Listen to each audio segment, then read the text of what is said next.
Welcome to the Wild Pitch Podcast, hosted by Brian Gales, Jimmy Gales, Brian Dorsey, and Christopher Rojas. Welcome everybody to yet another episode of the Wild Pitch Podcast. We're a very minor league operation, as everybody has seen today. As we try to get on this Skype, we're all quarantined everywhere, but we are very, very fortunate to actually have a guy that played in the big leagues. So not only that, he's had many, many awesome jobs within the minor leagues. Been a farm director, scout, field coordinator. All stuff that we're going to ask him about today. But I want to give it over to Chris Rojas, who was a teammate of Bobby Scales, our guest. And, as I say Scales, Chris, now that's why you call me and Brian, instead of Gales, because of him. Is that what you attributed to? Jimmy Gales. And now I know where the reference comes from. But I didn't know there was a difference. Right? That's just that New Yorican accent. That's all. Yeah, absolutely. Listen, I've never been accused of having the best, I guess, what would you say? How would you describe my accent or my enunciation? I guess I've never been accused of having the best enunciation. So. You got a strong vocabulary. It's the same 15 words, but they're high level.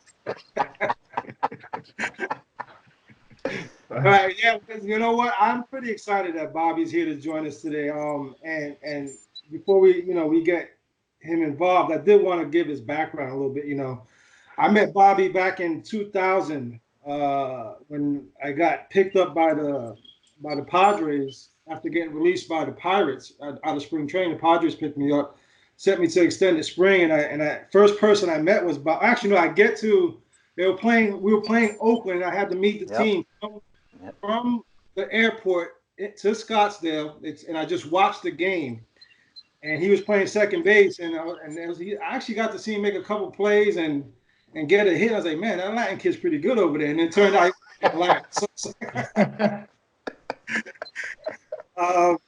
and then we get on the van. Bobby, you probably remember this when we get on the van, and obviously I just got fresh, out of getting signed by the Padres from the Pirates. And I guess there was a few other kids from the Pirates that wound up getting signed by the Padres. And there was like this running joke that they were now the San Diego Pirates. No doubt. It was hilarious. I'll never forget that. It was like 4 or 5 guys throughout spring training. And then even after that, it was, that happens in the industry, scouts and upper level people end up going from one team to the other. Next thing you know, 5 or 6 guys from that team come over, coaches come over. So it was for like about a year there, about 2 years. It was the San Diego Pirates. It was unbelievable. Yeah, so it was pretty funny because there was a lot of running jokes going on about that. But when I got to know Bobby, it was like, over the years, we were roommates, played together for about 3 years or so before he became really good and moved on, and that still sucks. So, but one of the things that some of the things I learned about Bobby's, and you guys will find this really interesting. I think our listeners will get a real enjoyment out of this. Is that so? Bobby played high school baseball in Georgia, but he and his family were originally from Michigan, and big like go blue family, like real strong ties, and it's like. That's like their bread and butter, right? So they literally bleed blue, right? So his thing was he ain't going anywhere but Michigan, right? But obviously he wanted to play baseball. Now, you can correct me if I'm wrong, Bobby. You weren't necessarily like highly recruited, right? At that point in time. If you want to call Oglethorpe College for basketball and LaGrange College in South Georgia for baseball and not highly recruited, then yes, that's correct. So Bobby, though, takes it upon himself, being that he wants to be a Michigan man, right? He goes, schedules a meeting with the coach, and essentially the coach didn't have a need for him. But Bobby, I guess, sweet talked him, said, listen, I switch hit. What about if I was a switch hitting second baseman? And the guy's like, you know what? Well, if you can do that, then, yeah, we'd probably take a look at you. Unbeknownst to him, Bobby never hit left-handed in his whole life. That's true. So, yeah, that's a good lead into the story. So I was right-handed hitter. Now I was a basketball guy, even though I wasn't very tall. My dad knew basketball very well. He knew track very well. Knew virtually nothing about baseball. I just happened to be good enough to play and continue playing throughout my high school days. And so I was on a pretty good high school team, and then I went to a tryout with Team Georgia. So you got to remember, like, this is the team was already picked by the time I got there. So on this team is Adam Everett ended up playing 11 years in the big leagues at shortstop for various teams. Marlon Byrd played third and caught. Michael Barrett actually played shortstop. Adam Everett ended up playing second base. Was he the number one pick, or was he just the first round pick, Michael Barrett?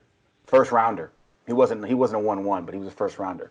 Michael actually lived right behind our high school, but went to a private school because our program wasn't very good, and everybody knew he was going to be a good player. I can go on and on, but it's pointless. The bottom line is I wasn't making this team. I went to the tryout. I ran a 6.59, and the scout for the Royals, his name was Bob Boone. Not that Bob Boone, but he was the area scout for the Royals at the time. Said, "Hey kid, I like the way you run.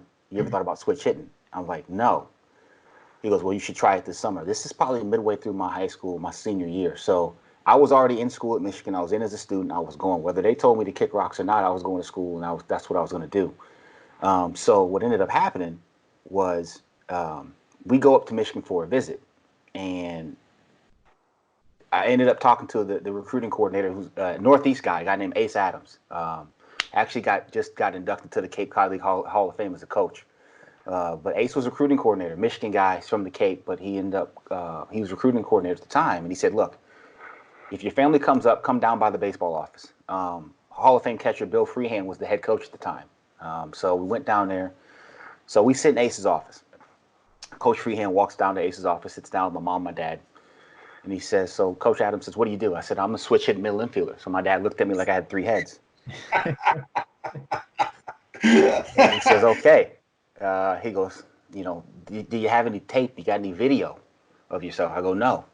He goes, "Do you have, how do I know you're any good?" I said, "I don't know what to tell you." And so Coach Adams said, "Listen, all right, look pretty athletic. Stand up." So I stand up. He goes, "Mr. Scales, stand up." So I'm probably 5'9". I'm a late bloomer, so I'm 17 years old. I'm going to graduate high school at 17. I won't turn 18 in the fall in October. So he looks at me. He looks me up and down, gives me the up and down. Tells my dad, he goes, real heavy Boston accent. He goes, "Mr. Scales, stand up for me." So he stands up. My dad stands up. My dad is 6 foot. With a high ass. Yeah, right. Long legs and a high butt. Didn't hurt the cause. My dad's 6 foot, 195 pounds. And he goes, "All right, sit down." So he looks at my mom. He says, "Mrs. Scales, he's a good kid?" And she says, "Yeah, he's made good grades, got into school here, done everything we asked him to do." And he says, "Okay." He goes, "All right, kid, you're on the team for the fall. If you do well, you stick for the spring." He looks at my mom again. He says, "Mrs. Scales, he a good kid?"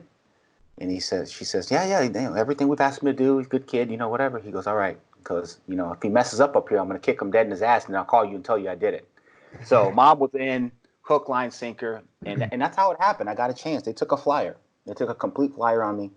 And so that's just great, right, guys? Because this is kind of like what we all are, right? These overachievers, right? Who we talk about this all the time as it relates to us as individuals, Bobby. You know me, and these guys share similar backgrounds where, we weren't ever the best player, but we worked hard, made opportunities for ourselves.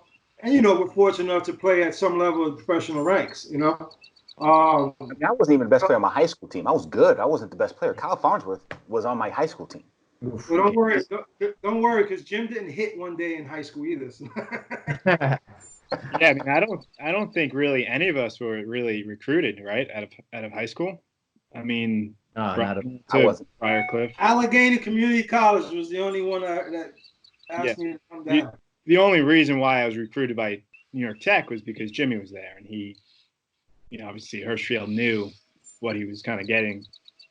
But Jimmy was going to Dowling, I had to beg to play college baseball.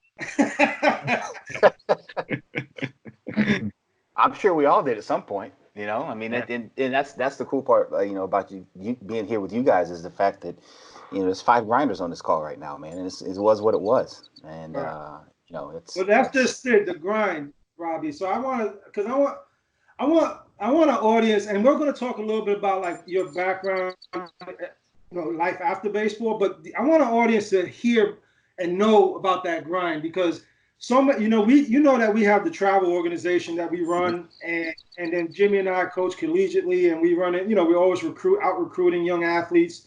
You know, these kids need to know what it really means to work and try to create opportunities for yourselves, seize opportunities that are presented in front of you, and kind of like not leaving any stone unturned, right? Instead of sitting around waiting for somebody to hand you something, you got to go out and get it, right? And so, like, here's that first story you just told us about, you know, your initial, I guess, step into the college atmosphere, and obviously playing at a pretty reputable program in the Big Ten, and you know, clearly you turned that opportunity into an everyday player at Michigan, and then drafted in the 14th round, right? Yep. And then you go to short season, you go to Idaho Falls, right? Have a pretty solid season, and then have to repeat. Then not repeat, but then the following year you have to go to extended spring. Yeah. Tell everybody how many days you spent in extended spring the following year. 42, but who was counting? Nah, and Chris, the thing is, the funny part about it is, the biggest lesson I learned, one of the biggest lessons I learned in my life to this day, happened when I was 13 years old. I got cut from my high school team.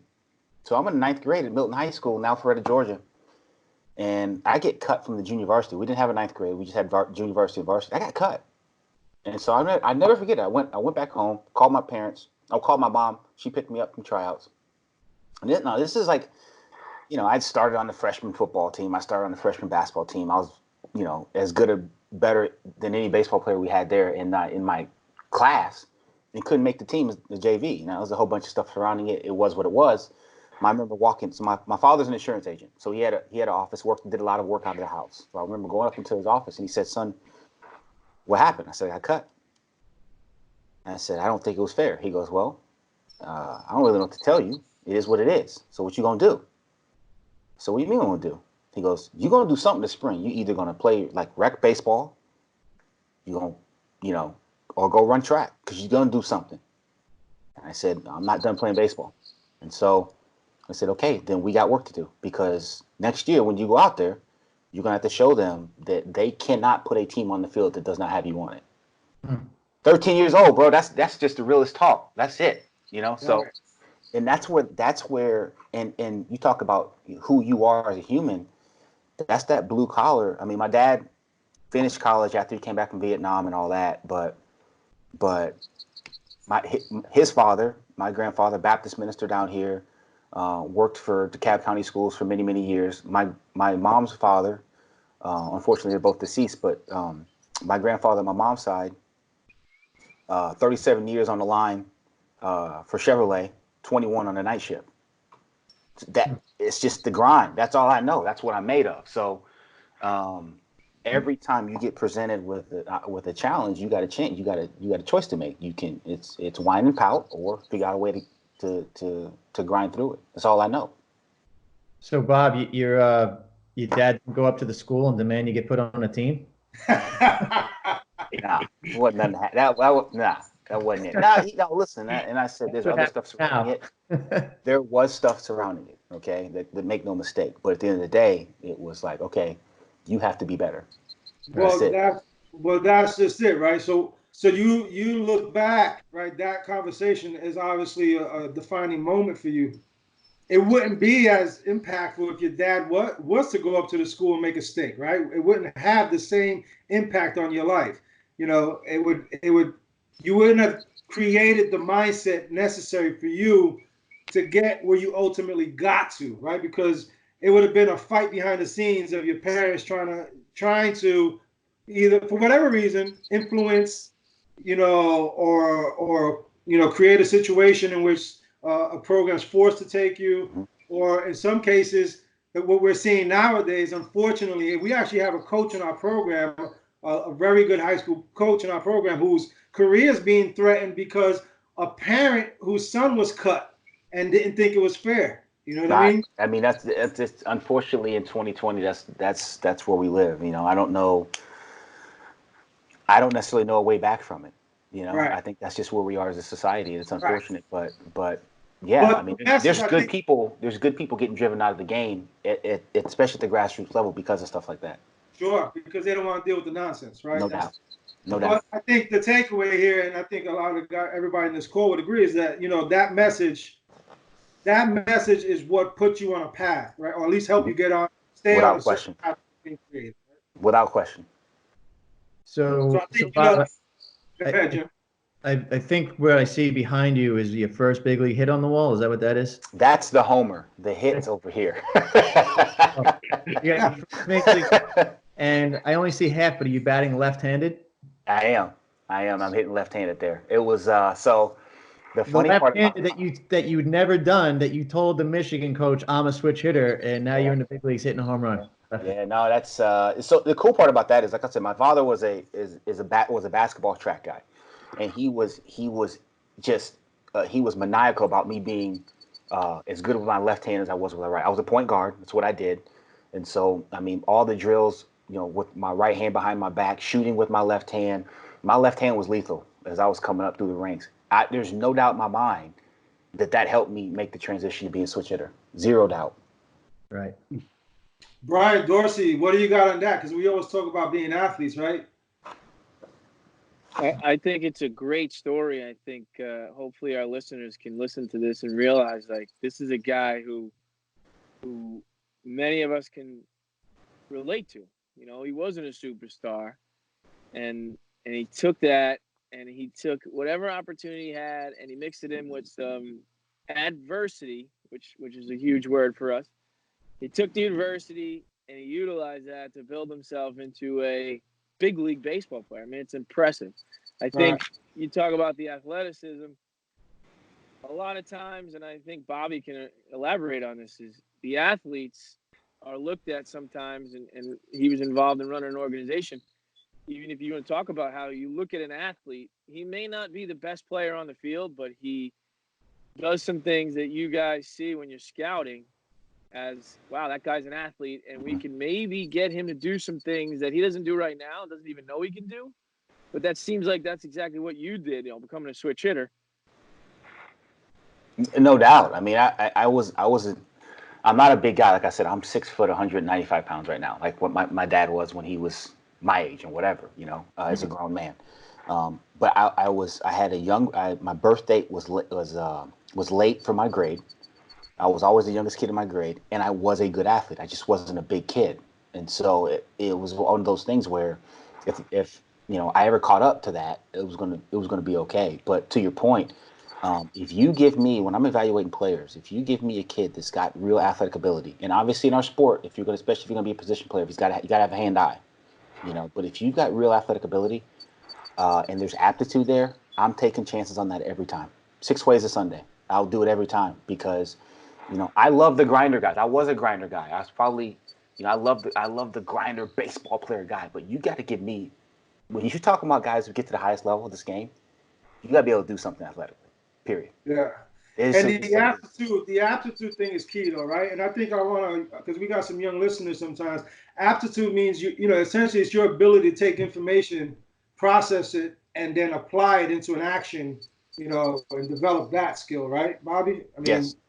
That's so. I think in years past, it was a situation where I'm going to be a ball player. I don't like going to school. I don't like learning this, that, and the other. I got news for you. There is too much information, both in the physical realm, in the sport performance realm, and also now in the data analytics realm. If you can't process information and do so quickly, you can't help us. That's great. It's just period, point blank. Great message. Yeah, that's a great message. The other thing I wanted to go over real quick, Bobby, with you, and I think after this, and then unless Jim, you had something you want to maybe touch this. I want also, because you got to the big leagues, I played with you. You were a second baseman, played a little, you roamed around the infield a little bit, but mostly second baseman. You got to the big leagues and you made yourself into a super utility guy. Like you played everything, right? And I even remember when we were in Double-A and you were like, screw this, I'm going to try to figure out how to catch. Yeah. Even if you were like, not that you have and you would catch bullpens just to practice and work on it in the event, just in case, right? To try to hone that skill, right? And I want, if you can briefly talk about how important that was for you, and having that mindset, because we deal in an environment where kids are not open to transitioning over into other potential positions that us as either coaches or instructors or students of the game ourselves who can pass on, hey, try this, try that, and parents who are hell bent on saying, no, my kid's not doing that. If he's not the shortstop, he's not playing for you. Or we sometimes we have teams where, look, at any age, at any level, in any part of the country, the hardest thing to find is a catcher, right? Because nobody wants to put on the gear, right? So we'll have teams where we can't field the catcher, and no parent or no kid wants to take on that task because, well, no, I'm not the catcher. Well, how about you just be the catcher for your team, right? And maybe that'll help you, develop something. But talk about your road to like, and I know Jimmy did this also. He made himself into a utility player at the minor league level. But how did that help you and get to the big leagues? Like, how did that help you? It was everything. It's the reason I got there. Like, full period, full stop. It is the reason I was a major league player. There's two pieces to this. So the first piece is, if you recall correctly, at that 42nd day of day 41 and day 42 of extended, do you remember where I played in the field? Actually, I don't. Center field. Because you know what? I do remember that. Yeah. Because Vince Faison and Sean Garrett ran into each other in the outfield in Fort Wayne, and they were both down. And so this is an interesting story. We had another guy named Greg Yenny who was an outfielder. Greg Yenny retired 3 days before all that happened. Was that the kid from Michigan also? No, the kid was that was Mike Wagner. Greg Yenny's from California. It was a pure outfielder. So he retires. Howard Bouchon runs me to center field. And I end up playing center field for 2 days on day 41, day 42 of extended. And then on day 43, I'm headed to Fort Wayne to play outfield. So there you go. Doing different things provides you opportunity. So again, you keep moving on in my career. The next year, we go to Lake Elsinore, right? Mm-hmm. And we got Bernie Castro in a trade. Big time Yankee prospect flyer, you remember him, right, Jim? Yeah. I remember the name, but was he an infielder too? Yeah, got to the big leagues with the Nationals. He was supposed to be the next Yeah. And maybe would have been. He blew up his knee in Double-A. You remember that? Well, we were sitting in Birmingham that night, and so they asked me to play some third base. Okay, I can play third base, right? So, like you said, we get to Double-A. Now, Double-A, we got 3 prospects in the outfield. We got prospects all over the infield. I'm sitting there wearing it. So I could pout, moan and groan about it, or I could be like, you know what? I'm not doing anything. I sit here every night. I'm catching every bullpen for the next 2 months. And my thumb's blown. My thumb's still not right to this day. Let's just get to a prospect two-seamer is real, okay? Like, it's just not what you're looking for. Or JJ Trujillo sinker. Oh, just no. But it was like, okay, I've got a choice. I can either sit here and be mad, or I can figure out something to do to try to better myself, right? And that's also, too, where I learned how to pinch hit, because I was getting no at-bats. I had 80 at-bats at the break that year. I think 25 of them were pinch hit appearances. And so you learn how to pinch hit. And when you learn how to pinch hit, especially when you grow up in a National League organization. So Chris Rojas is on the mound. He's a guy we like. He's a guy out there. We like him organizationally. Okay, he's on a 100 pitch count. Okay, it's the 5th inning, and you're a bad example because you could actually hit, and we wouldn't hit for you. But but it's the 5th inning. He got had a little traffic in the 4th. Pitch count's up. He's at 85. Right. 100 pitch limit, all right? We get him through 5, but the spot's up second in that inning, okay? So at the end of the 4th inning, when you threw 27 pitches in the 4th inning, I'm starting to get loose. So now I'm learning how to manage the game, okay? Right, there you go. That's the key right there, right? You're staying engaged and involved, preparing yourself for the potential opportunity that might be presented. That's exactly right. The nuance. Now I could be in my head in the stands looking for whatever, but or I could be in the game in the 4th inning. Okay, he threw 27 pitches. You walk down to the pitching coach and you ask him where he's at. He's like, okay, he's at 70. He's at 85 at the end of the 4th. Okay, He's got 15 pitches for the next inning. So that means two things. Number one, if you get through that next inning without throwing 100 pitches, I'm probably going to be hitting second. Or if you don't, I'm probably going to double switch. Now, the more positions I can play gives me another more opportunity to be that guy they're going to double switch for. So now, as a 25-year-old guy in AA, I'm learning how to manage the game and also manage myself. Those are the opportunities that you have to understand. And someone taught. There's a redheaded dude, I can't remember, California surfer guy. He was 29 years old in AA for us. Ryan Jones is his name. He's a big time home run hitter. He was a home run hitter. Yeah. Remember, he played against him in Elsinore too. That's right. He taught me. He was in Lancaster. That's right, and he taught me how to do that as my teammate. So now you're being selfless. Now you're giving back to the game, and you taught another guy how to do that. And so that homer right there. That first homer, that's the first pitch homer off the bench, off Edwin. Is that right? Yeah, first pitch homer, heater up, get your ball down. And ironically, it was in a Jake Peavy start against the San Diego Padres at home. Really? Yeah. Talk about some redemption right there. It made the game 3-1. We ended up winning 3-2. Excellent. So, that's gold right there, right, Jim? What's that? That's gold right there, what he just dropped, right? No, and listen, it's real quick. The reason I played my 9 years was the same way. That Ron Hassey would look down at me in Carolina, and I go shortstop, right, next inning, and he'd go, "Man, I love you." That's what he would say. I was ready to go before he knew it, and that's how you last a long time. That's it, man. There's no secrets. No, you got to have a carrying tool. For me, I could hit and I could run a little bit. The defense came later, right? But also, too, and this is what I tell guys, I know, and the analysts now don't like to hear stuff like this. My best two tools, without question, was my heart and my mind. Right. That's what carries me. Sometimes that can't be quantified. No, it can't be. But, like, Jimmy said, like you said, Hassel looked down the bench and he didn't have to say anything. You were ready. And that's how Dewey was for me, Look down the bench. He goes, "You good? Yep, let's go. All right, go to center field, go to left field, go to third base." Yep. Now that guy's fighting for you the next year in spring training to keep you. Which is exactly what happened to me. I played for the same manager for 6 straight years in the minor leagues. That doesn't happen. Dewey Colbert. That's huge. That's huge. I mean, the thing that was, early on in my career, I looked at it. I didn't like it because I was like, I want a new opportunity. I want a new start. It was the best thing for me because he knew me good, bad, and indifferent. Right. He understood me. He understood who I was as a player. He understood what I brought to the team. And so there were several years that I probably shouldn't have gone where I went, but he fought, and he knew the value that I brought.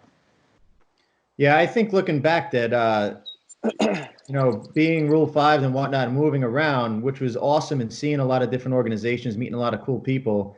The guys that did go up to the big league sometimes, they do have that sponsor maybe because, you know what, I'm going to war with this guy. And and I'm not one of those guys that, belong there. But I'm saying you see those guys, you do get that extra opportunity sometimes when they know exactly what you're giving them every single night. So, I think you're right. It does work out in your favor most of the time. There's no question. And I'll give you another short story behind it. So 2006, after the 2005 season, I was a minor league free agent, signed with Philadelphia, right? I had a bad spring training, but had a really nice season in Scranton, okay? 6-year free agent again. First day of 6-year free agency, I signed with the Boston Red Sox. Unbelievable experience, but I'm a National League player. I didn't belong in the American League. I had a great experience in Pawtucket. The people are unbelievable. My parents, to this day, still get the Pawtucket newsletter that they send to their house. Okay, I remember you being in big league spring training and making ESPN when you were Boston. Terry Francona is unbelievable. He gave me an opportunity. So him and Theo sat me down. They have one-on-one meetings with every player in camp, right? And they sat me down and they said, okay, what do you want to get out of this camp? And so the year before, I had a terrible spring training. I'm going to make this team. I'm going to be the shock of spring training. No, you're not. So it is what it is, right? So I came in and I said, look, I had a terrible spring last year with Philly.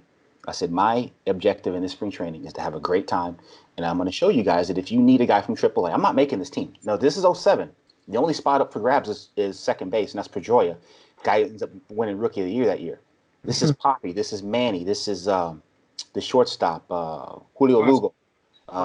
This is Veritek behind the dish. This team was loaded up. They won the World Series, right? Mikey Lowell at third base. Come on, you kidding me? I'm not making that team. Euclid is on this club.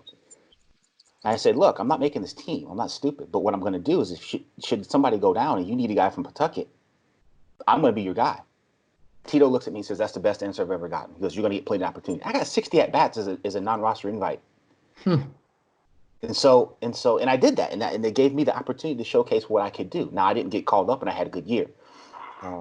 But it is what it is. And so the next year I'm a National League player, double switch, pinch hit, that kind of stuff. So the next year I ended up going to Chicago Cubs. They called me first day of minor league free agency, and I go to Chicago Cubs. I have a really good year in Iowa. 320, 15 homers, 420 on base, second in the league in runs scored, 325 from the left side, 289 from the right side. I was unbelievable. Didn't get called up. Now I'm faced with you talk about having a team that knows you, right? The New York Mets called me, and they wanted me bad. They wanted me to come over big league camp, the whole 9 yards. I was going to get more money from them than I was from the Cubs, and I agreed to it. And my agent called and told them, and then it wasn't sitting right with me. And so I called my agent and I said, look, Barry, I'm not going over there. I'm going back to Chicago. He's like, you're crazy. These guys want you. You hit 320. You did all this stuff last year, and you want to go back to a team that didn't call you up after you did that? I said, yeah. I said, this will be the 4th year I bounced around. These people know me. I did this in front of their eyes for a whole season. They know me. I said, I got to go back here. He says, all right. And me and my agent have an unbelievable relationship to this day. And even when I was farm director, I battled with him over players.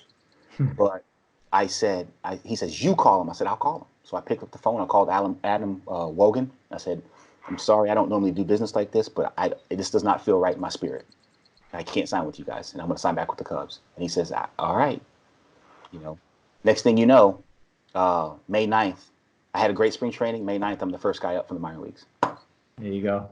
That's awesome. Yeah. So, Bobby, before I want to get into a little bit of some of the cool jobs you've had in the minor leagues, but before that, give us your call-up story. All right. So, great spring training that year in 9. I knew I wasn't going to make the team. It was similar situation as Boston. Very good team leaving spring training. I had a small chance to make it, but I did well. So I get sent down, break camp. This is a really, really young, prospect-heavy AAA club, and then it's me. And so we're at an off day at the Flying Fish in Memphis, Tennessee. So I walked down there, and Memphis is a good city, man. So the boys we went out the night before, so it's a little later than normal. So I went down to the Flying Fish. I'm getting my catfish and grits, bro. Catfish and grits. And so my skipper calls me, and I'm thinking, okay, we got an off day. Maybe he's just he tells me to come back to the hotel. I said, all right. So I'm thinking maybe he's just gonna try to figure out how to stimulate our club. We're not playing very well. We got a young AAA club. He had asked me to kind of take a leadership role in that team. I'm 31 years old, so I was like, yeah, whatever. I mean, it's obvious. I'm the oldest guy in here. So I get in the room. It's my hitting coach, him, and my pitching coach, who I had a great relationship with. He was my golfing buddy. So we had a great relationship. And he says, listen, you're going to go to the big leagues tomorrow, but it's because Aramis Ramirez kind of came out of the game with a tweaked his calf. Now, when you get there, they're going to run him through workouts and see if they're going to put him on the DL or not. Now, you got to remember, this is a 15-day deal. So if you put a guy on the DL, you lose for 2 weeks, right? So he says, you're going to be on the first thing smoking out of here tomorrow morning to go to Wrigley. All right. So he goes, now you can't, obviously this can't get out or what have you. I said, fine. So I end up getting on a plane, call my parents, call my wife, tell them. Actually, I didn't call my parents. I called my wife, tell her, listen, don't get excited, but they're going to have me on this taxi squad. So get on the plane, land in Chicago the next morning, and my buddy calls me. One of my college buddies, he's working in money in Chicago. And he says, hey, dude, you here yet? I go, what are you talking about? He goes, come on, everybody knows, it's in the paper. All right, save it. I'm like, okay. I said, yeah, and it's early. So I got the first flight out. So I'm like in Chicago at like 8. And so he says, hey, listen, I got to go to my boss's office. I'm going to quit my job, but then we'll go get breakfast. So I'm like, what? Huh? He goes, don't worry, I'll explain later. It's fine. So we end up doing that, and then I'm going to Wrigley about 1 o'clock. And the first person I see when I go into the clubhouse is Aramis Ramirez. He looks me right in the eye and says, hey, Poppy, my calf, no chance. He goes, you're going to be good. That's awesome. So now here I am. I'm 31 years old, and I'm letting I can't let my mind go there. So I put my bag down, and I walk into the training room, and I find the trainer. He says, yeah, you know the deal, right? Yeah. So then I walk out, and I turn to my left, and I see it. And it's my jersey hanging in my locker, and it says 24 Scales. Now I'm wearing 73 in spring training, and what they do, they come around, they ask you, they say, hey, when you get called up, what number do you want? I said, I do not care. Just so long as this, whatever, it doesn't matter. Like this 73 works just fine. And so I get there and I see 24 Scales. Like, oh my God. And my locker's set up and everything. And I'm like, wait a minute, nope, not gonna do it, not going there. So it's like 1:20. It's like 1:20 in the afternoon. So guys are starting to trickle in, right? And this is a night game. So Aramis is still sitting there. Then he finally goes and gets treatment. And then Hendry comes in and takes me up into the skip's office. To Lou Piniella is a skipper. So let me back up. So I walk in. So when I get to, I go up to the skipper's office, knock on the door again. It's cracked, so I kind of push it in. I look over to the right. There's a couch there. Nobody there. I look over to the left. There's a desk there. Nobody there. I look down and I see feet. Lou Piniella is asleep under his desk at about noon. So then I walked down to the coach's room, and Alan Trammell was the bench coach at the time. And I said, hey, listen, I'm here. I understand the situation. Whatever you need me to do, that's what I'm here for. He goes, all right, great. So Aramis goes out. They run. They run him. He comes back in sweating, whatever. So Lou goes, or Jim Hendry and Mark O'Neill, the trainer, go up to Lou's office. They come back down. Then it's just Lou going, or Hendry going up to Jim's office, or to Skip's office, comes back down. And then O'Neill and Hendry go back up. And finally, it's about 4:15, stretches at 4:20.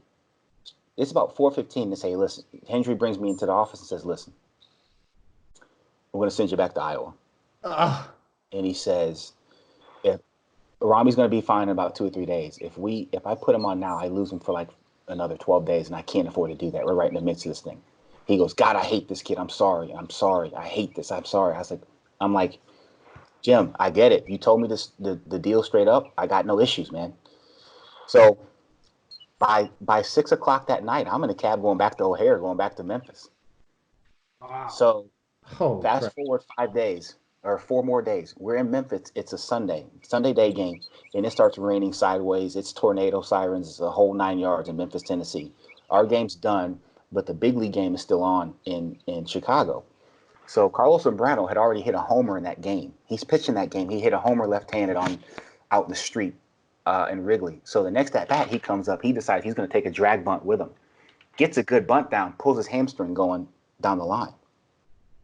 So we had a guy on our team at that time named Randy Wells who was just absolutely carving people, just sinker, slider, change, sinker, slider, change, carving the PCL. So I'm joking with him. I go over to his locker. I start packing his bag. So our game's done. We get on an earlier flight to go back to Iowa, to Des Moines, and we have an off day coming up, and I'm getting ready to move into my apartment. So Skip comes up to me at baggage claim and says, hey, Scalesy, you're going to go back up. You're going up for Zambrano, and they're going to activate you this time. I said, okay, whatever. We'll see, right? So get on the plane the next morning. I go up to Wrigley. We're playing the Marlins are in town. And so same type of thing. First guy I see, ironically, again, Aramis Ramirez. I said, Poppy, what happened? I thought you were good. He goes, I don't know, Poppy. So long story short, I put my bag down. I still didn't put my stuff in my locker. I would not look at my locker. It was set up again, 24 Scales hanging there. And then finally, Hendry comes in. And he says, have you signed your paperwork yet? I said, no, I have not. And so then about 5 minutes after that, Haley DeWitt comes in down from the office, and I signed my paperwork, and I was a big leaguer. Wow. So the first call was a pump fake. It was like a Jordan pump fake. Oh, you saw that's the wild pitch right there, ain't it, Joe?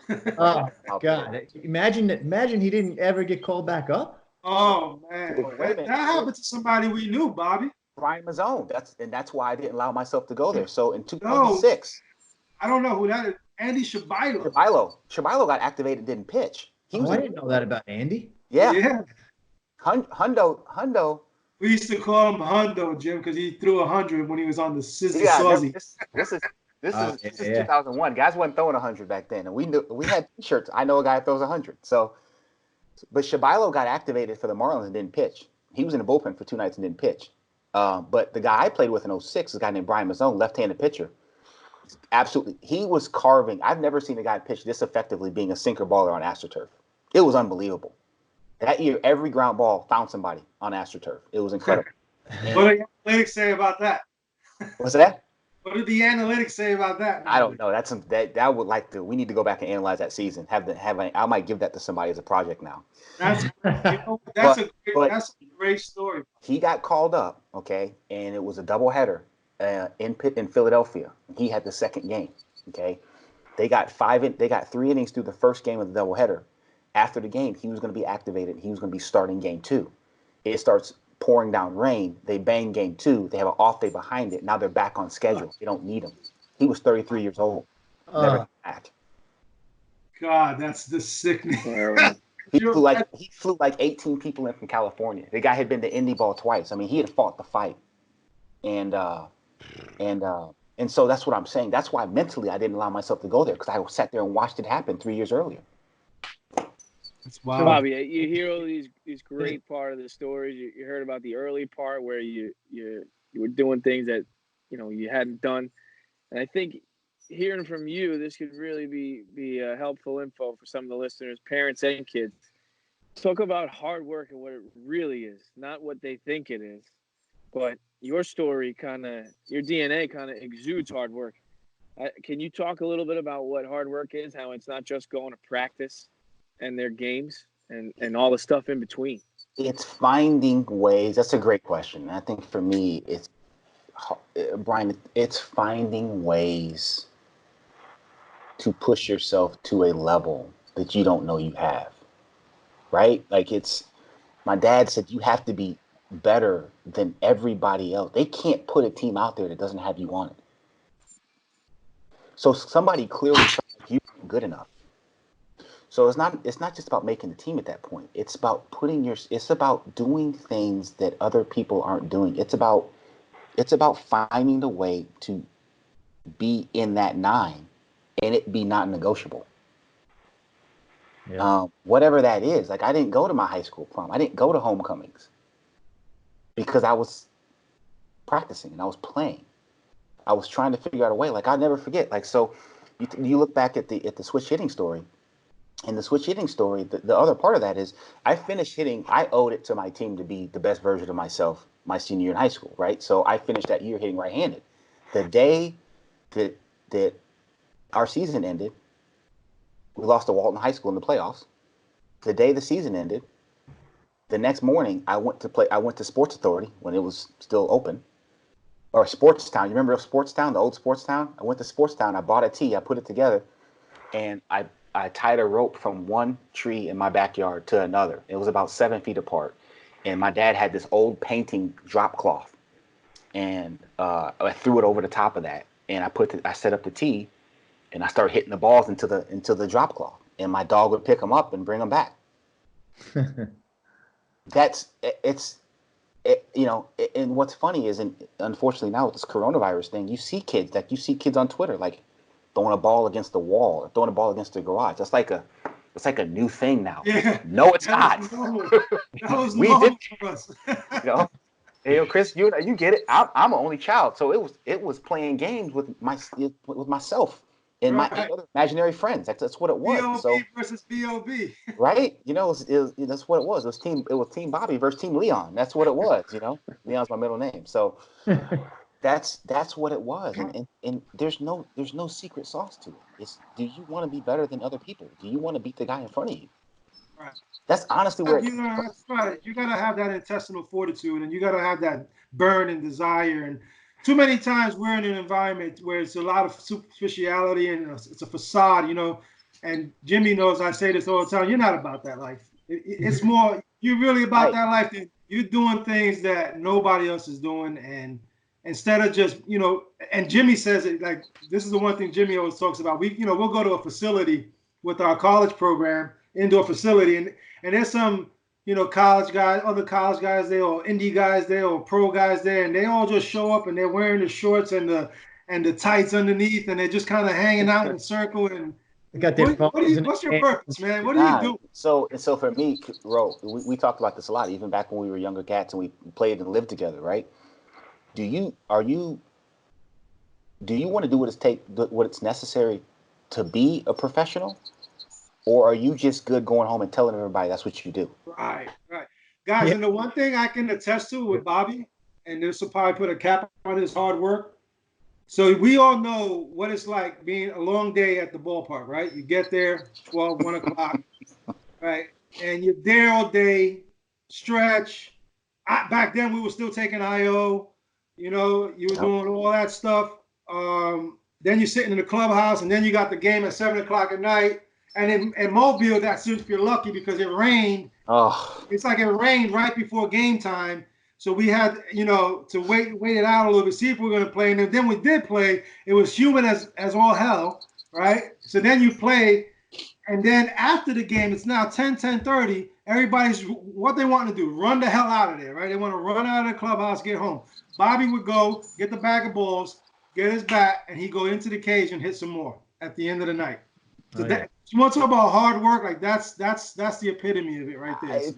Honestly, I probably overdid things. In fairness, looking back on it, as a 42-year-old more mature human being than I was at 23 and 4 when we were in Mobile together. But it takes that mentality, though, right, Bob? The thing that you're right, and I think that's the thing that I will always be grateful for is that mentality. And people talk about these kids out here, they get this, they got that. These kids got money. Like, make no mistake, we were not rich people. We did well. I'm not going to lie. I mean, my parents paid for 3.5 years of out-of-state tuition to the University of Michigan. Like, I never wanted for things. I had a vehicle at 16 years old. Like, so the idea that just because people come from means and again, we weren't rich people. My parents did well, but I think it's about who you surround yourself with and what they're about. What are these kids about? Like, you guys have young players like, okay, this guy's here, this guy's there, but what are they about? What are they willing to give up? Jim, what do you call that? Jim, what do you always call that? Yeah, Bobby, our tagline and the number one thing is you're a product of your environment. And that's what we try to create, even with this podcast. Just the same mindset's going to be out there in every single episode, talking to people like you. And that's right. But what I want to do, though, I don't want to I actually really like the stuff that you do now. It was something that I thought about doing. I have a passion for it myself, so I want to hear some of the things. Like, tell us about. I definitely want to get into the farm director stuff because I always thought that's what I wanted to do when I was playing. But tell everybody what you do now as the field coordinator and what your typical season's like. Yeah, so what I do is I'm the field coordinator. I also handle all the outfield and base running responsibilities in the minor leagues. I'm the field coordinator for the Pittsburgh Pirates. And basically what that job entails is there's a method by which we want to play. There's, the way we talk about baseball, the way we talk about hitting, the way we talk about pitching, the way we talk about defense, both infield and outfield defense, the way we talk about overall game strategy. There's a way we want to play in the big leagues in Pittsburgh, right? And that comes down from our new GM, Ben Sherrington. It comes down from our new field manager, Derek Shelton, and the things that they believe in, right? And so my job, what they do is they'll get with our farm director, Larry Broadway, and they say, hey, listen, okay, these are the things we're about. This is what we want to see our guys do when they get to the big leagues, okay?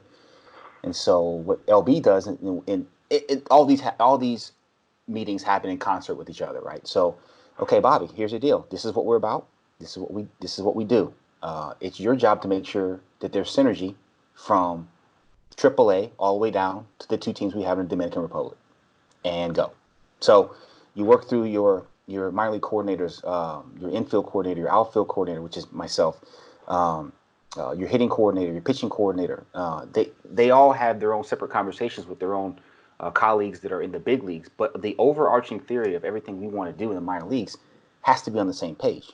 Good organizations do that. The Cardinals for years and years. You see those guys come up in the minor leagues and they're doing the same stuff. The Dodgers over the years, you see them doing the same stuff. The teams that have had a great level of consistency, the Yankees. Everybody gets on the Yankees they buy their players, they do this, they do that. Really, look at their really good teams they've had over the course of their history. They've all been homegrown.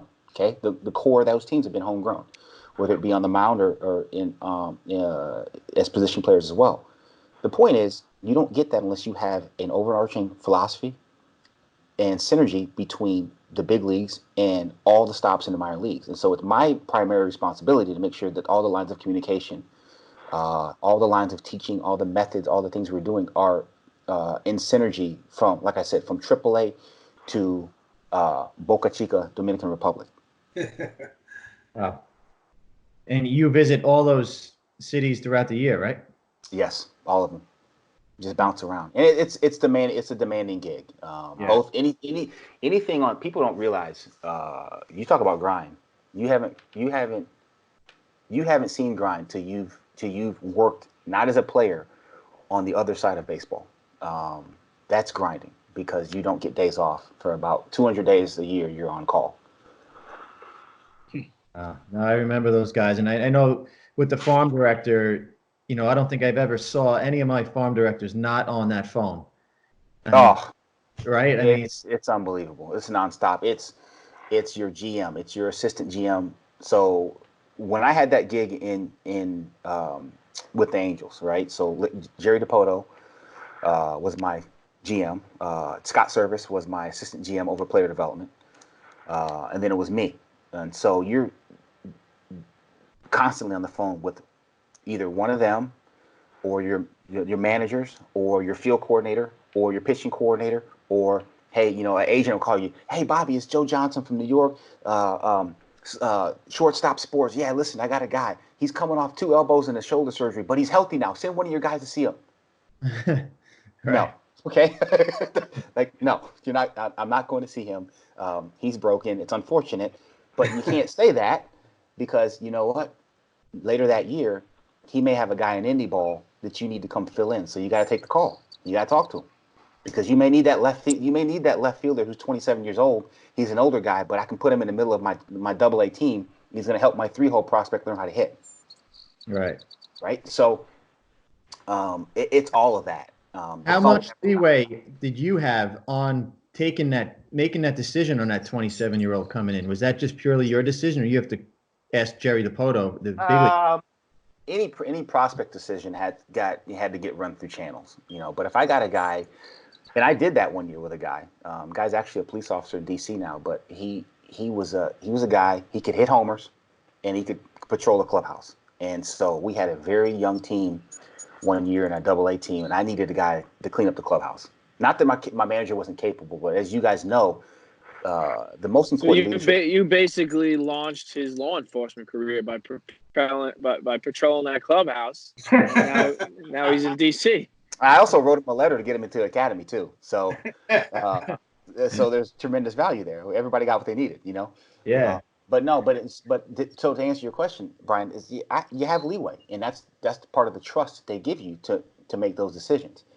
Can this guy help us move our prospects forward? And I really and truly, I knew that role, because that's what I did. That's who I was, and I ended up being fortunate enough to play myself into a chance to play in the big leagues. But there were several times, and Ro, this. Ty Waller, our farm director, would come to me. Hey, listen, can you do this? Can you do that? I need you to talk to this guy, and he trusted me enough to do that. And and that's but those are the things those are the conversations I miss in that specific role. Now the role I'm in now, I have a lot more access to the players. I do miss some of the front office stuff, not all of it. I don't miss dealing with the budget. I don't miss dealing with budget meetings. That stuff I don't miss. I don't miss roster moves at 1:00 in the morning. No, I don't miss any of that. But some of the other stuff, some of the being able to set some of the overarching policy, I do miss some of that. So, and I'm not. I like what I'm doing. I love what I'm doing. I love who I'm doing it with. But I'm not closing the door on that opportunity to do that again. Right. Hey, Bobby, you mentioned before a little bit of data and analytics. Mm-hmm. And for the kids that we're working with, and even the players you're dealing with, there's a lot of buzzwords out there, the launch angle, and first off, as field coordinator, how do you navigate that and and try to guide these guys? Well, the first thing you have to understand is how powerful a tool it can be. It can tell you a lot about the story of what's going on with a particular hitter, particular pitcher. It's never going to tell you the whole story. A lot of those numbers are done, I won't say in a vacuum, but they need context, right? And as a coach, as an instructor, as a teacher, you have to be able to provide that context. Okay. The first thing is baseball is a very tabular game. It's always been a tabular game. There's always been a lot of things we can measure in the game of baseball. If you can go back to the 1800s, the early 1900s, box scores are what they are. They're measures of what happened in the game. Obviously now with the development of the technology, we have better instruments to measure what, not just what has happened, but what is currently happening, right? Right. So in theory, though, Bobby, I don't mean to cut you off, analytics isn't necessarily a new thing. It's not a new study. It's not a new trend. It's just there's just more information now. We have better measures. That's it. We have better measures and better methods by which to measure it. And we're using modern technology in the form of different math and different, algorithms to help predict what might happen next. Now, I'm sorry, Brian. Go ahead. No, I was going to say, I mean, for our younger audience, the amateur players, are there some metrics that you would say for them to maybe concentrate on? Is there anything? Some of these kids have the blast sensors, the diamond kinetic sensors. Is there something that they can get out of those tools, or is that too advanced?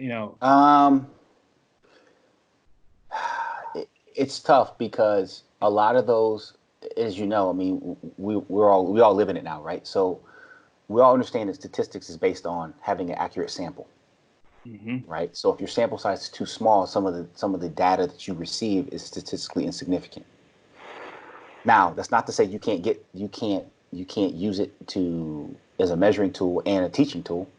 One of the things that we have talked about internally with the Pirates is, and it's not new, it's not proprietary data, or it's not proprietary information. We don't want guys to chase the number.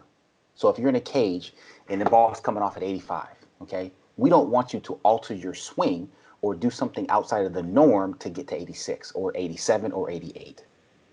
Your 85 is your 85. What are you doing to get to that 85? Again, context.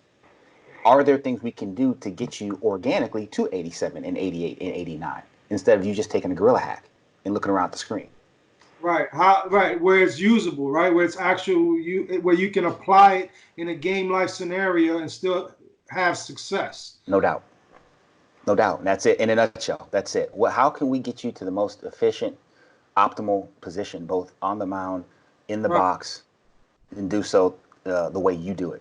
And some of that is also, like you said, because even let's talk about pitching. Like there's guys where, you know what? Maybe you got a 98 mile an hour arm on the hill, but how effective is it? Right. Well, why don't we dial it down to 95 and make you more effective? Right. There's that. So there's that, I guess, application of the information as well, right? I mean, no doubt. I think that one of the things that I think is key in understanding and using the numbers to our advantage is how efficient can that person be while doing it. Efficiency for me is the key. And I do a lot with the base runners and we've done a lot in the last 2 years as far as speed, right? So, I ran a 6.59. That was the best 60 I ever ran. I never got back to that, right? I was probably at my best on a normal day, probably 6.65 was probably my optimum range, right? What can I do to get to that optimum range the most? And that to me is what efficiency is. How efficient can we be all the time? Can you piss and grunt and get to 98, 99? Sure. But if you throw 16 straight balls and they're clapping hands, but if I can take you to 65, 70% strikes at 94, 95, and you gain command, I'd rather have that. So how do we do that? And I think that's and like you said, it's the whole game, and we see this specifically, Jim and I, when we're out recruiting. All these kids that have either instructors or these private coaches, they're all chasing, like you said, the number. They're chasing the number, right? even, and I know, and again, there's some value in that. You're trying to develop the physical aspects of the tools that you possess and trying to either make them better or reach a certain threshold. But then at the end of the day, the being able to apply it in such a way in which now you are actually capable of playing the game, right? Whether it's on the mound, defensively, offensively, that's where things are getting lost, I feel, for us, like recruiters or college evaluators, because all we see are these one-on-one developments. Now they don't have a feel for the game. They don't understand nuance. They don't understand detail. They don't understand application. And it's rendered all their hard work almost useless. I would agree with that. And I think what you guys are going through in the college level, at the amateur level, at the college level, right? Specifically at the college level, is what we have gone through in the professional level for a long time with the Latin player. And here's what I mean. So you go to Venezuela is a little bit different, and I don't know where Venezuela is now, just in terms of with how that country has taken a turn for the worse in the last 10 years. But if you look at specifically the Dominican, right? These young kids, they come out 12, 13 years old. They go to these buscones, all right, and they live with these guys. They train with these guys. They don't play baseball. They just train. They do exercises where how you have to show the scout you can hit it this far. You have to show the scout you can throw it this hard. And they're doing all types of crazy stuff to show that they have a tool, right? So now, if you take it up to North America and you go to these places that have, I'm not banging on guys that have facilities. I'm not. I mean, I've worked in one of those facilities before, but you have guys that are bringing these kids in. Hey, we can get your exit velocity 3 or 4 miles an hour higher. We can get your raw velocity off the mound 2 or 3 miles an hour higher. Next thing you know, they're doing all kinds of crazy mechanics. They're doing all kinds of crazy mechanics hitting wise to do that, but they're not playing the game, right? So for many years in Latin America, that's the craziest market to be in, because you have these kids that will show you incredible raw tools, but they don't know how to make a simple turn at first base because they haven't played any games. All they've done is train. Right. And so you guys are dealing with that now in the amateur ranks, because everybody has a Rapsodo, everybody has a hit track, everybody has a flight scope, everybody has a this, that, and the other tool to measure how hard, how far. But these kids don't know how to play. And so you guys are getting 17, 18-year-old kids coming into your programs as college coaches that, yeah, their exit velocity is 89, but the second they see spin, they buckle. Right? So they have no idea of the nuance of the game. And so I think what's happening, it's interesting. What's happening, I think it's happening to you guys now more so than ever, but that's been happening to guys in professional baseball with the Latin player for a long time. Yeah, I think, and one of our other challenges, and I know both Brian's and Jim can attest to this, because Brian Dorsey owns a facility. Jim and Brian owned one for a while. Mm-hmm. Is that, and we're like a cut different than everybody else, because we don't I don't want to call it gimmicky, but we don't dive. We're not reliant on those tools, although they are useful. I find them useful collegiately. They're very useful. They're very useful. We're not reliant on them. We're trying to teach guys, mm-hmm. Hey, Brian and Brian Gales and Jimmy Gales are trying to teach guys how to stay inside of baseball, how to stay through the baseball, right? Brian Dorsey and myself are trying to work with pitchers to have better body control to allow for them to be more consistent and repeatable deliveries, right? Mm-hmm. Those tools sometimes that tool and what we're teaching don't necessarily work together. Okay, so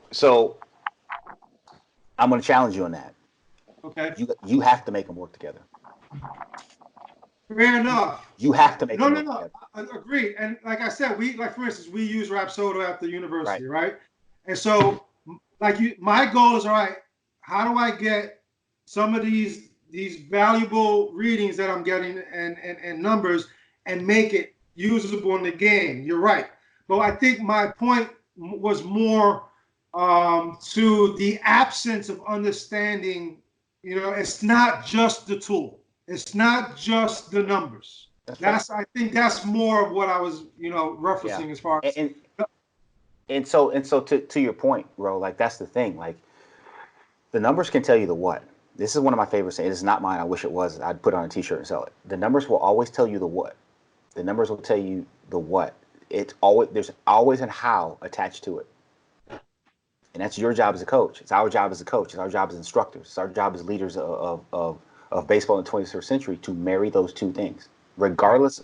And what happens is our own biases come into play sometimes. Okay, the numbers are telling me this. My eyes are not telling me this, right? And that's our own. Sometimes that can be our own biases, and we have to move past that to dig deeper and peel back the layers and find out why these numbers are telling me that. It could be a physical thing. It could be something else. It could be something you need to do. And I'm not saying everybody needs to go out and buy Edutronic for $9,000, but you can get slow motion video and see how somebody's arms worked, right? Right. But you have to keep digging deeper, and that's what's fun for me in my position. That's what's fun is to peel back the layers, right? Yes, yes, that to keep digging deeper as to why. There's a why behind it. There's a why behind everything. Numbers tell you the what.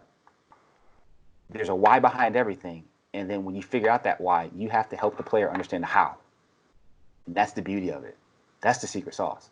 You know, and there's art to it. Oh shoot! Oh, sorry. See, that phone never rings. Man, you're meant to do it. Don't mind him, Jimmy. I mean, Bobby. He's a captain in the fire department, so sometimes he's gotta go save lives. Hey, that's I'm a mess over here with technology, but am I on this thing? Yeah. Well, you're frozen.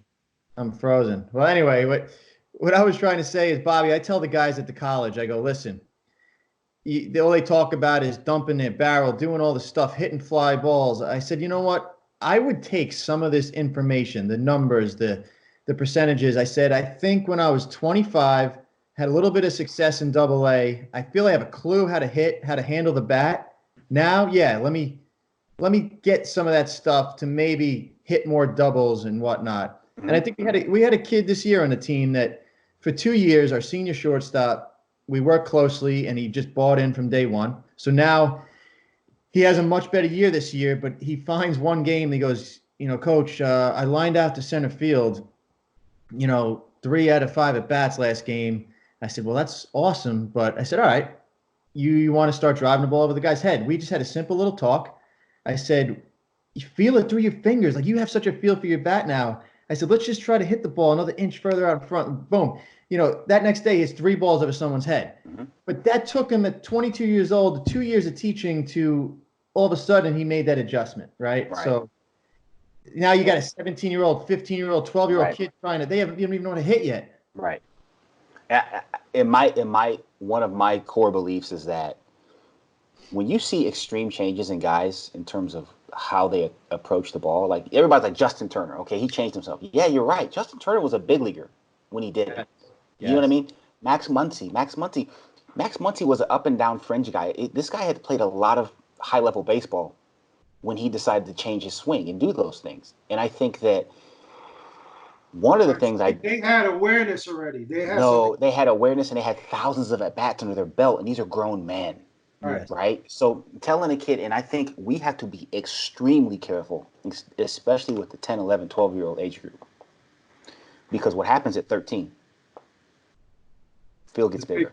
The big field. That's where the equalizer comes into play. So if you look at the numbers of kids who quit playing baseball, right?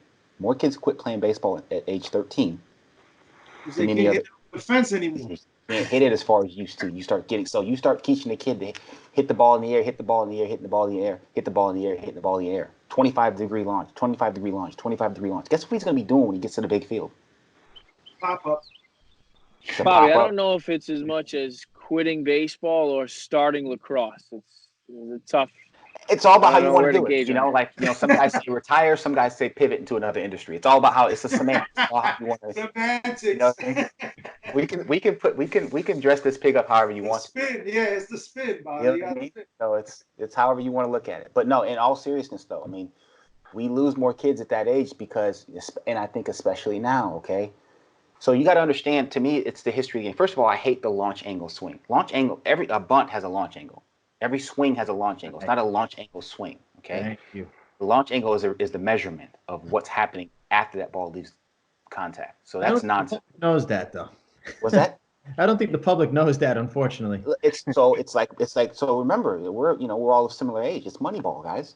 How many kids, you guys that own facilities, how many guys did you see coming through about 15 years ago telling their kids, just take the 2 strikes or take the 3-2? Right. Because that was the model. Okay. These are trends in the game. If you look back in the 70s, everybody was closed off. Everybody was closed off, shooting the ball the other way on AstroTurf, right? With their bat angle like this. Bat angle, elbow, back elbow way up, all that, right? So my point is, these are all trends that happen in the game. Now, the beauty of it is, as instructors, as high-level baseball thinkers, as people who I call people who care about the game the way we do, I call us caretakers of the game. If you're a caretaker of the game, what can you take out of this that's positive to keep moving it forward so you don't end up like a fad? These aren't skinny jeans. Skinny jeans are going to go away again, right? What part of the skinny jean can we take and make it last forever and make it part of our teaching for a long time? Right. So that's how I look at it. Yeah. So listen, Bob, I think we took a little bit too much of your time here. Never. This Never. was awesome. Never. Yeah. You friends and family of Chris Rojas, you friends and family of mine. That's how I look at it. That's my man's in them right there. So. Nah, you got to see him at the school, man. He is an animal. I mean, I'm sure you've seen his animal side. No comment. It's all these guys are telling wife tales. These are all. We're not sitting in front of a fire. But it's a big teddy bear, though. At the end of the day, real talk though. This guy is one of the greatest competitors I've ever played with. It doesn't matter, and I want to say this: it doesn't matter, how high he reached in his career. It didn't matter. One of the best competitors I've ever had the fortune to play with. True professional. And I tell people this all the time, especially it doesn't matter. If you didn't play in the big leagues, it doesn't matter. You're a pro, a pro's pro. And that extends into what he's doing now, teaching guys and doing stuff like this. So, tip of the cap. I appreciate that, Bobby. And I'm fortunate because we talk about product and environment, but all these guys here are the same and similar mindsets. And that's why I think we work together, and and like you said, we really do want to keep advancing the game, and I love how you describe that, that caretaker mentality, and that's why ultimately that's why we're in it. Look, nobody here's getting rich off of it, you know what I mean? But this is something that we're passionate about. It drove us in life. We found success outside of it because of our experiences, and we do want to keep passing on that message, and we want it to be a consistent message that we think is useful and applicable and can allow for ultimate success. And it's not just the X's and O's, as you know, a lot of it is the in between the ears stuff, right? So, well, no doubt. I mean, I think we have an unbelievable. First of all, we owe it to the young people that we are around to give them our best. I had tremendous mentors. My father was around. He taught me how to be a man, right? But then, if you think about it, like after age 17, when I went to college, like I was influenced by other men, in terms of how to carry myself as a professional. I didn't know I was going to be end up staying in the game the way I have. But I mean, I had my college coaches, Ty Waller, Tony Franklin, Darren Balsley, Craig Colbert. All these guys taught me how to be solid baseball professionals. This game is not ours. It's not ours. The information that we've gotten is not ours. It's just stuff that we've accumulated. We owe it to everybody we come in contact with to internalize it, learn the best we can, and then pass it on to whoever's next. Good stuff, man. Well, look, Bobby, like Jimmy said, we've had you on. Josh, I don't mean to cut this off unless you wanted something really quick for him to go over. I know you have the screen over there. No, I think he's hit so much great stuff. And Bobby, I appreciate you coming on. I think your insight has been unbelievable. And I think our listeners are really going to get some great stuff out of it. So I really appreciate your time, man. No, my pleasure. My pleasure. Awesome. Right. Thanks a lot, Bobby. Thanks, Bobby. You bet. I appreciate you, bud. And thanks, everybody, for listening. And until next time.